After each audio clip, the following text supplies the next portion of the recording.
Earlier in the show, we saw how awesome the cinematics in Kane's Wrath will be, but they're just a small part of the art direction. It takes an incredible amount of skilled designers, modelers, and animators to create the environment, structures, and units you all know and love.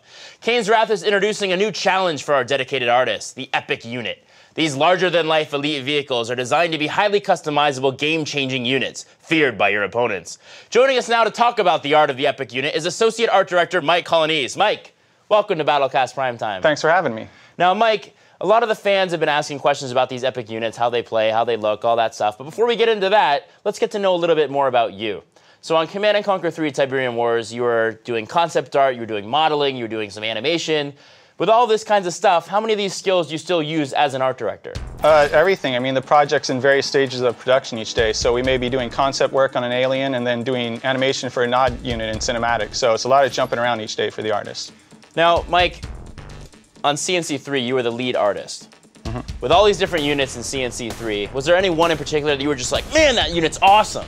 Definitely the Mammoth tank. It's a classic CNC unit. It was really important for us to get the look for GDI down early. So it's got that kind of functional design, very angular, and very cool. So it was a great leaping board for the rest of the project and getting the rest of GDI in. Sweet. So now let's get to the Epic Unit, the moment everyone's been waiting for. We have not released any details on the Epic Unit. Nobody knows what it is except the name Epic Unit, which can mean a lot of different things. Huge. So with the Epic Unit, how is it different from, say, a Juggernaut or an Annihilator tripod or even an Avatar? Well, it's twice as big as any of those units. It's got its own build structure, so it's very expensive, later game unit, and you can only have one out in the battlefield at a time, just like a Commando. Okay. So I got the suits upstairs to allow us to leak a special image of the Nod Epic Unit. So we're going to pull that up momentarily. When we do, can you just walk us through that? So like the choices you made from an art direction standpoint, different things, where'd you get the inspiration, things like that. Let's pull it up now.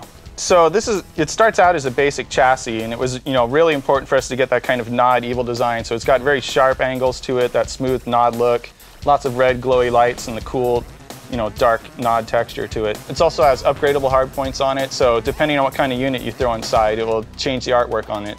That sounds pretty cool. So if I drop like a black hand in there, it'll be like a flamethrower kind of thing? Yeah, you'll get two giant flame tanks on the back, or you put a militant in it and you'll get two giant rocket launchers on the shoulder. So it'll be very cool for the players, to customize these giant walker robots and then, run them out in the battlefield. That's pretty cool. Now, unfortunately, suits upstairs didn't bite and I can only leak that one. So the rest of the Epic Units will have to remain a mystery for now. But last episode of Battlecast PrimeTime, we did see Jim Bissell at Leipzig kind of walk us through some of the new units. So we saw like the Cyborg, and we saw the Shatterer tank for GDI. Can you walk us through some other the new units and how you got the idea for their look and how they act and whatnot? Well, I mean, we're on the message board each day reading what the fans want, and so getting the hover vehicles back in was really important to us. Going back into the CNC franchise, getting the Cyborgs in there. So it's just we wanted to get what the fans wanted, so a lot of new cool stuff and stuff from the older games. Mike, thank you so much for coming on the show. Thanks for having me. Now go finish Kane's Wrath.